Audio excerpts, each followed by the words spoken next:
요한복음 15장 15절 말씀을 먼저 읽겠습니다. 이제부터는 너희를 종이라 하지 아니하리니 종은 주인이 하는 것을 알지 못함이라. 너희를 친구라 하였노니 내가 내 아버지께 들은 것을 다 너희에게 알게 하였음이라. 아멘. 예수님께서 그 제자들을 훈련시키시고 나서 어느 시점에 이르러서는 제자들에게 너희를 종이라 하지 아니하고 내 친구라 하리라 이렇게 말씀하셨습니다. 네. 왜냐하면 내가 하나님 아버지께 들은 것을 다 너희에게 알게 하였기 때문이라 이렇게 말씀하십니다. 네. 종은 주인이 하는 것을 알지 못한다. 그러나 친구는 그 아버지께서 알려준 것을 다 알려준다는 것입니다. 아버지께 들은 것을 그대로 다 말해주는 게 친구잖아요. 그 친구끼리는 그런 깊은 비밀을 나눌 수 있는 사이 아닙니까? 그래서 자녀 양육도 결국에는 처음에는 어린 아이를 우리가 돌보고 가르치지만 어느 시점까지 자라게 되면 그 아이가 이제 성인이 되잖아요. 그러면 어찌 보면 우리랑 친구 사이가 될 수도 있습니다. 뭐 부모랑 자녀가 친구가 된다는 좀 말이 어폐가 있습니다만, 부모의 권위를 인정하면서도 그 자녀가 부모와 자기의 마음을 나눌 수 있는 사이가 되는 것이죠. 신앙 안에서 부모와 자녀가 그렇게 되니까 참 좋더라고요. 네. 그 딸과 엄마가 서로 간에 그 비밀도 서로 나누기도 하고 서로 기도 제목을 나누고 최고의 어떤 그 기도의 동역자 나아가서 나중에는 전도와 세계복음의 동역자까지 되는 것을 보았습니다. 그래서 오늘 우리 성도들과 나눌 복음 유반은요, 나이에 따라서 훈련의 단계가 있다는 것입니다. 그래서 4단계로 좀 나눠서 살펴보도록 하겠습니다. 첫 번째 단계는 0세에서 5세 사이 단계입니다. 아마도 우리 지금 교회에 있는 아이들이 다 그 나이 때 해당되는 거라 생각됩니다. 이때는 부모의 권위에 순종하는 걸 배워야 될 단계죠. 그래서 이 단계에서는 여러분이 부모로서 자녀에게 순종을 심어줘야 되는 시기입니다. 부모의 권위에 아이가 순종할 수 있어야 돼요. 그게 이제 영적인 질서기도 하고 또 가정의 질서이기도 합니다. 우리 하나님은 질서의 하나님이시잖아요.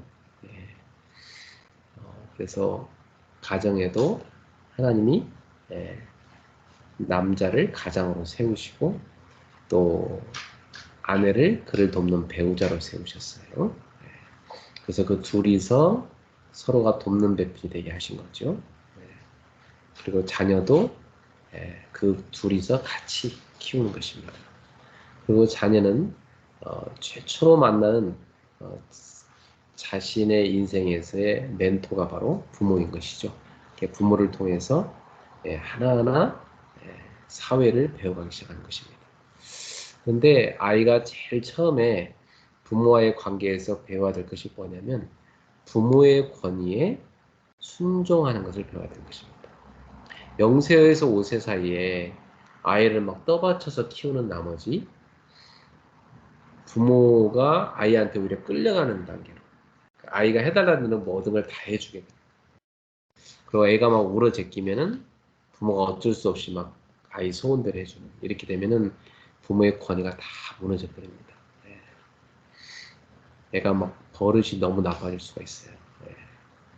그래서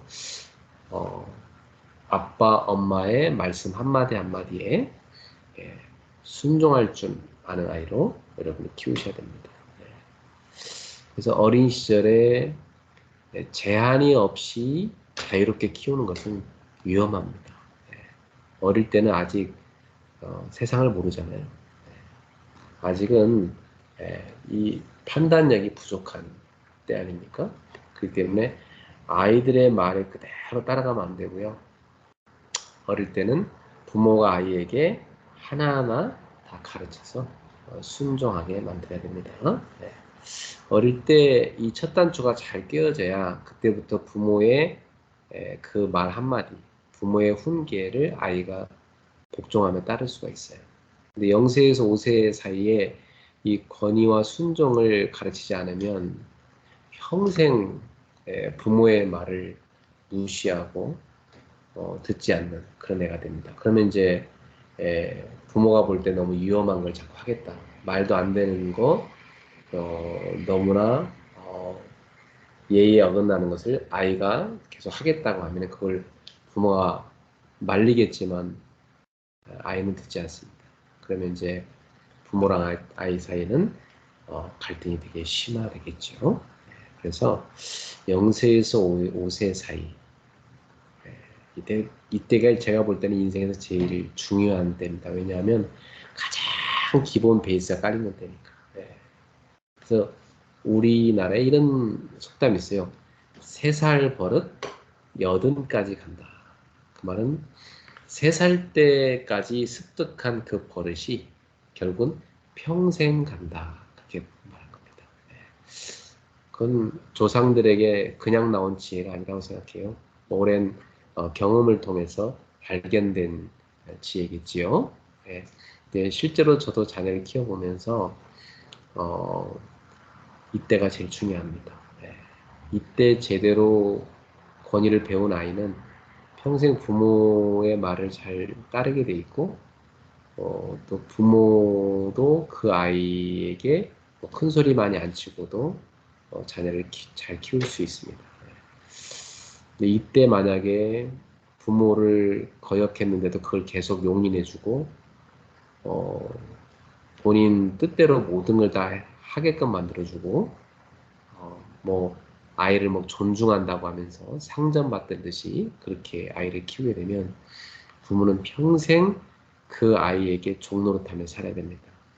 아이가 나중에 너무나 잘못된 길을 걸어가도 그 아이를 통제할 수 있는 사람은 아무도 없습니다.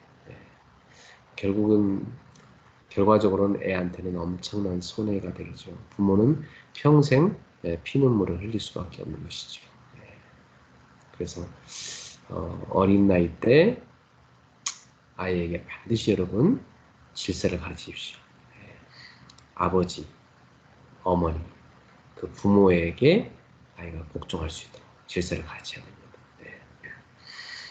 어, 그래서 뭐 여러분들이 혹시나 그 아이 앞에서 아버지를 좀 이렇게 비하하는 말 한다든지 아버지를 막 무시하는 말 한다든지 또는 반대로 뒤집어서 아버지가 어린애 앞에서 엄마를 너무 뭐 무시하는 말 한다든지 그러면요 아이는 그대로 배웁니다. 아 우리 뭐 엄마는 무시해도 되는구나. 또 우리 아빠 무시해도 되는구나. 이렇게 돼버립니다. 네. 그래서 여러분이 하는 말 한마디 한마디가 아이에게 영향 주게 되어 있습니다. 자, 두 번째 단계로는 6세에서 12세 사이입니다. 이제 뭐 유치원에 보통 다니는 그 나이 때부터 초등학교 다니는 나이 때까지겠죠. 이때는 구체적인 훈련의 단계라 그렇게 볼 수 있습니다. 그래서 자녀 양육의 이 시기는요, 아이한테 구체적으로 하나하나 가르치고 훈련해야 되는 단계예요. 마치 운동선수를 훈련하는 코치가 한 동작 한 동작을 반복적으로 연습을 시켜가지고 그 동작을 능숙하게 할 수 있도록 만들어주는 훈련. 그와 같은 겁니다. 어떤 때는 즉각적으로 수정을 해줘야 될 때도 있어요. 그때 안 해주면 그 아이는 그것이 잘못된 것인지 모르고 습관에 배워버립니다. 그래서 고쳐줘야 되겠죠. 예를 들면 뭐 부모님이 이렇게 말씀하시는데 그건 아니에요. 뭐 부모 부모 말이 채 끝나기도 전에 막 말대꾸를 팍 해버리다든지, 이건 이제 즉각적으로 바로 그냥 야단치 고쳐주셔야 됩니다. 예. 아무리 네가 이해 안 돼, 부모가 말씀 끝나면 그 다음에 너의 의견을 얘기해요. 그리고 뭐 거짓말을 이제 막 하는 게 막 습관이 된다든지 이런 건 즉각적으로 그런 건 잘못된 거라 고쳐주셔야 되겠죠. 그리고 뭘 이렇게 썼으면 그 자리 그대로 나눈 애들 많아요. 뭐 가위를 썼다. 또는 무슨 어, 손톱깎이를 썼다. 그럼 그대로 놔둬버려. 빗을 썼다. 쓰면 그대로 놔둬. 아무데나. 그럼 이제 이 아이는 가는 곳마다 어지러 놓는 애가 되는 겁니다. 치울 줄 모르고 반드시 물건 하나를 썼으면 그 물건이 원래 있었던 그 자리에 갖다 놓을 거야. 이거는 이제 이때 가르쳐야 됩니다. 네. 그럼 그 애는 이제 정리정돈이 잘 되는 아이가 되는 거죠. 네. 그리고 양말을 벗었으면 세탁실에 세탁기에 넣어놓든지 아니면 세탁물 함에 넣어놓든지 이걸 딱 가르쳐야 됩니다. 어릴 때 가르치는 게 평생 가요. 뭐 저 같은 경우는 이제 식후에 양치하는 걸 신경 써서 가르쳤어요. 왜냐면 제가 어릴 때 부모한테 그걸 배우지 못해가지고 이 관리를 잘 못했어요. 그래서 어릴 때 치아가 썩어서 충치 때문에 굉장히 고생을 제가 했거든요. 네. 그래서 저는 아이들에게 이걸 좀 철저하게 교육을 시켰더니 애들이 지금은 저보다 더 일을 잘 닦아요. 식사 끝나면 뭐 과일 좀 먹으려 했는데 벌써 이 닦고 있어요. 바로 가가지고. 그래서 예전에는 그렇게 가르치려고 해도 안 되더만요. 네. 칫솔을 사다 줬는데도 안 갖고 다녀. 네. 근데 지금은 자기를 스스로 치약수를 칵 챙겨서 가고 다니더라고요. 네. 그래서 참 이게 세월이 지나니까 이렇게 아이들 몸에 배는구나 하는 것 같습니다. 예, 그래서 어릴 때는 자녀들이 부모가 하는 걸 다 보고 배우기 때문에 예, 부모의 언행이 참 중요하고요. 예, 또 아이가 이렇게 뭐 초등학교 가더니 친구를 사귀면서 이제 욕을 배우거든요. 그럼 뭐 나쁜 욕을 한다든지 이럴 때는 즉각적으로 야단을 쳐서 그런 말을 쓰지 않도록 고쳐주셔야 됩니다. 예. 또는 뭐 다른 사람 자꾸 흉을 본다든지 이런 거 이제 부모한테 배우는 거예요. 그런 것들은 그러니까 그런 것들은 이제 부모가 아이 앞에서 하면 안 되겠죠. 네. 이렇게 또 인사도 어릴 때 가르치는 게 참 좋아요. 인사를 잘하면은 사회생활하기 참 좋거든요. 네. 항상 누가 오시면 인사를 딱 할 수 있도록 그렇게 가르쳐야 됩니다. 네. 집에 뭐 할머니가 들어왔는데도 방에 들어가가지고 자기 일만 하고 있고 나와보지도 않고 요즘 그런 일이 참 많습니다. 네. 그래서 반드시 나와서 인사하고 들어갈 수 있도록 그렇게 가르쳐야 됩니다. 이런 하나하나가 사실은 부모의 삶을 통해 배우는 건데 때로는 즉각적으로 고쳐줘야 되는 행동도 있습니다. 네. 식사 습관에서 이제 제가 애들 가르쳤던 것은 기억이 나는 게 그 밥을 먹고 나면 밥그릇이나 국그릇 자기가 먹은 숟가락 그대로 갖다 싱크대에 넣어놓든지 또 식기세척기에 넣어놓든지 씻어놓든지 뭐 이런 것들을 가르치는 거. 그리고 밥을 먹고 나서 그 밥 한 톨도 남기지 않고 깨끗하게 좀 밥그릇이 깨끗하게 비워지는 거. 그것도 저는 좀 중요하다고 봐요. 어떤 애들을 보면 막 이렇게 밥을 먹은 건지 안 먹은 건지 막 내 숟가락 뜨고 막 다 남기고 예. 그리고 뭐 그릇도 막 음식도 지저분하게 먹어갖고 막 그냥 갖다 놓지도 않죠. 막 그냥 내두고 엄마는 무슨 뭐 식모처럼 막 부엌에서 일하고 그럼 밥 늦게 차렸다고 엄마한테 야단치고 자기들은 손 하나 까딱 안 하고 정말 잘못 가르치는 거죠. 네. 그래서 어릴 때 아이들을 구체적으로 가르쳐야 된다는 거. 그래야 그 아이가 나중에 성숙해집니다. 제가 한 9살 때, 초등학교 2학년 때죠. 그때 우리 저는 아버지가 안 계셨으니까 우리 그 형님한테 배운 게 있어요.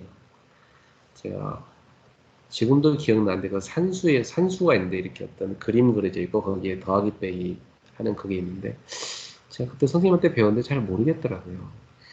우리 형이 그걸 이제 저한테 지도를 해주면서 제가 이걸 잘 못 푸니까 형이 저한테 미션을 주더라고요. 이걸 선생님한테 가서 네가 여쭤보고 배워갖고 와라. 근데 옛날 저희 어릴 때만 해도 굉장히 쑥스러워했어요. 요즘 애들은 뭐 손 들고 말도 잘하다가 옛날 우리는 선생님한테 말 거는 것도 되게 쑥스러웠고 저도 선생님한테 뭐 질문이란 걸 한 번도 해본 적이 없거든요. 근데 수업 시간에도 질문을 못 해요. 초등학교 선생님이니까 언제든지 한 번 할 수 있는데 쑥스러웠어. 근데 형님이 이제 저한테 안 물어보고 오면 제 엉덩이를 때릴 거라고, 뇌를 때릴 거라고 이렇게 아주 엄하게 경고를 했기 때문에 저는 매 맞기 싫어서 언제 이걸 여쭤보지? 막 호시탐탐 시간을 찾아봤어요. 기회를 찾아봤어요. 그러다가 그 당시는 그 시골에, 저는 시골에 자랐으니까 선생님들이 막걸리를 잘 드셨거든요. 그 선생님도 막걸리를 좋아하시는 분인데 그 알루미늄 노란색 주전자가 있잖아요. 거기에다가 막걸리 한 대 사갖고 와라. 저한테 심부름을 시켰어요. 저는 어릴 때 초등학교 때 달리기를 너무 잘했습니다. 굉장히 빨랐거든요. 그러니까 선생님이 제가 빠른 걸 알기 때문에 저한테 심부름을 시키면 금방 갔다 오거든요. 선생님한테 칭찬받고 싶어서 그 막걸리 흘리지 않게 기술적으로 막 종종 걸으면 빨리 달려가요. 네. 빨리 달려가면 선생님이 벌써 갔다 왔네요. 칭찬하시니까. 네, 그날도 제가 칭찬받기 위해서 열심히 빨리 가져갔습니다. 그래서 선생님이 너무 기뻐하시더라고요. 그럼 제가 그 막걸리를 드리면서 선생님께 선생님 제가 한 가지 질문이 있다고 하니까 선생님 그게 뭐냐 뭔데 이렇게 물어보시더라고요. 그래서 그때 제가 산수책을 딱 꺼내서 이거 좀 설명해 주세요. 잘 모르겠어요. 했더니 선생님이 잠깐 설명해 줬는데 귀에 쏙 들어오는 거예요. 와, 그다음부터 그 산수가 너무 풀기 쉬운 거 있죠. 그래서 제가 그때 선생님께 질문하고 배우는 것이 이렇게 좋은 것이구나를 9살 때 체험한 거예요. 네. 참 어릴 때 이런 경험을 하는 거 참 필요하죠. 네. 세 번째 단계로는 이제 13세에서 18세 청소년기죠. 중고등학교 때. 이때는 이제 자녀 스스로가 인생이라는 이제 실전 게임에 뛰어드는 단계입니다. 그래서 부모는 아이들의 인생을 대신 살아줄 수 있는 게 아니잖아요. 대신 살아줄 수도 없고, 그죠? 대신 살아줘서도 안 되고, 그죠? 단지 그 자녀가 인생이란 실전 게임에서 지쳐갖고 돌아왔을 때 공부도 해야 되고, 그죠? 또 뭐 운동도 해야 되고 친구도 사귀어야 되고 또 친구랑 뭐 오해가 생겼으면 풀기도 해야 되고 또 억울한 일 생기기도 하고 뭐 여러 가지 일들이 닥칩니다. 그죠? 그런 인생이라는 그 여러 가지 실전에서 아이들이 지쳐갖고 돌아왔을 때 어, 자기의 고민을 누군가에게 털어놓고 싶은데 그게 부모가 되면 너무 좋겠죠. 마치 선수가 어, 열심히 가서 테니스를 쳤는데 잘 안 풀린단 말이야. 그래갖고 잠깐 쉬는 시간에 이제 코치한테 와서 잠깐 앉아있는 시간에 코치가 얘기해 주는 거예요. 이렇게 해라. 그때 그 코치의 조언과 충고를 듣고 딱 했더니 너무 효과가 좋아지는 거죠. 예. 이런 경험들입니다. 그러니까 아이들이 뭐 친구랑 관계가 틀어졌다든지 또뭐 공부가 잘 안 된다든지 또 자기 어떤 얼굴에 어떤 부분에 핸디캡을 느끼고 있다든지, 그죠? 얼굴에 대해서 애들이 보면 나는 눈이 작다, 뭐 나는 뭐 아빠 닮아서 뭐 코가 못생겼다, 뭐가 못생겼다, 뭐 이런 게 있거든요. 그럴 때 이제 아이들이 그 고민을 들어주면서 상담해 주는 거, 코치를 해주는 거죠. 학업도 코치를 해줘야 되고 아이들 고민이 다양합니다. 친구 관계도 그렇고 여러 가지 그런 코치 또 신앙 상담도 있지 않습니까? 자기는 정말 하나님 잘 안 믿어진다든지 뭐참 잘 못 알아듣겠다든지 기도가 안 된다든지 이런 고민들이 있어요. 예. 이런 걸 아이들하고 부모가 상담을 해주면서 그 아이에게 아주 필요한 적절한 조언과 충고를 해주는 겁니다. 네. 근데 이것이 이제 만약에 그 1단계, 2단계 때 아이가 부모의 권위에 순종할 줄도 모르고 또 구체적인 하나의 그런 것들을 코칭을 받지 못한 상태에서 청소년이 돼버리면 사실은 잘 안 됩니다. 네. 그때는 뭐 이미 이 아이는 단 한마디의 잔소리도 듣기 싫어하고 자기 마음대로 일을 막 저지르고 다니는 거죠. 네. 그래서 1, 2단계, 1, 2단계의 그 순종과 훈련의 단계가 잘 먼저 선행되어져야 된다. 그래야 이 청소년기 때 코치로서의 역할을 부모가 해줄 수 있다는 사실입니다. 마지막 단계는 이제 독립의 단계죠. 이때는 이제 아까 말씀드린 것처럼 이제 인생에서 가끔 만나서 취미 생활도 같이 할 수 있고 또 좋은 어떤 기쁜 소식도 같이 서로 나눌 수도 있고 만나서 같이 맛있는 음식을 해 먹기도 하고 또 때로는 이제 이 자녀가 부모한테 어떤 도움되는 얘기, 정보를 줄 수도 있고 그래요. 지금까지는 부모가 자녀한테만 해줬잖아요. 근데 이제는 이때는 자녀가 부모한테 오히려 아빠 요즘에 그렇게 말하면 그 꼰대라고 그래. 응? 그렇게 말하면 안 돼. 그런 얘기를 애들이 이제 부모한테 해주는 거죠. 네. 그리고 아빠 요즘 아이들은 이런 성향이 있어. 뭐 이런 것들을 이제 그러니 또 부모가 이제 물론 애가 성인이 되긴 했지만 자기가 이성 교제를 하고 있는데 어떻게 할지 모르겠다. 뭐 이런 고민들 얘기할 거 아닙니까? 그럴 때 이제 아빠, 엄마가 내 경험으로 이렇게 하는 게 좋더라. 또 성경에서는 이렇게 이성 교제를 하라고 했다. 그런 부분 놓고 기도를 하자. 그래서 같이 서로 기도를 해줄 수 있는. 이런 어떻게 보면 이제 친구 같은 관계로 발전하는 거죠. 네. 그래서 이제 너무나 지나치게 잔소리를 하는 것은 우리 역효과도 있대는 거죠. 그것은 이미 이전 단계에 있어야 될 일이고 네. 이때는 스스로가 자기 고민을 갖고 왔을 때, 그죠? 네. 또 보니까 약간 눈치를 보니까 어떤 고민이 있는 것 같아. 그때 살며시 아빠랑 한번 차 한잔 할까? 이렇게 불러서 편안하게 대화를 하다가 넌지시 자기 얘기를 꺼내게 한다든지 이렇게 해서 이제 도움을 주는 시기죠. 네. 그래서 마음을 이제 서로 나눌 수 있는 그런 관계로 발전하는 것입니다. 예수님께서도 십자가를 지실 것을 이제 어느 정도 제자들 훈련하신 다음에 말씀하셨죠. 어, 그렇게 해서 이제 예수님의 그 마음에 어떤 그런 어떤 고통 그리고 예수님 앞으로 이루어갈 미래에 대한 거 그런 것들을 제자한테 말씀하셨던 거 아닙니까? 나중에 제자들이 깨달았어요. 그때는 몰랐다가 나중에 예수님 부활하시고 나서 그때서 이제 깨닫죠. 그때 말씀하신 게 이랬구나. 이렇게 어떻게 보면 아이들한테 이런 때 나눴던 얘기들이 나중에 자신이 인생을 살아가는 동안 내내 부모랑 나눴던 그 대화가 떠올라서 도움이 되는 경우도 있습니다. 오늘은 네 단계로 성장 단계를 나눠서 그 성장 단계에 맞게끔 아이를 훈계하는 요령을 좀 나눴습니다. 첫 번째 복습해 보자면 첫 번째 1단계는 0세에서 5세 권위와 순종의 단계. 부모의 권위를 배우고 순종을 배울 수 있는 아이가 된다는 것. 두 번째 단계는 6세에서 12세. 이때는 구체적으로 하나하나 가르치고 훈련해야 되는 단계라는 사실입니다. 네. 그리고 세 번째 단계는 13세에서 18세. 청소년기인데 이때는 코치의 단계.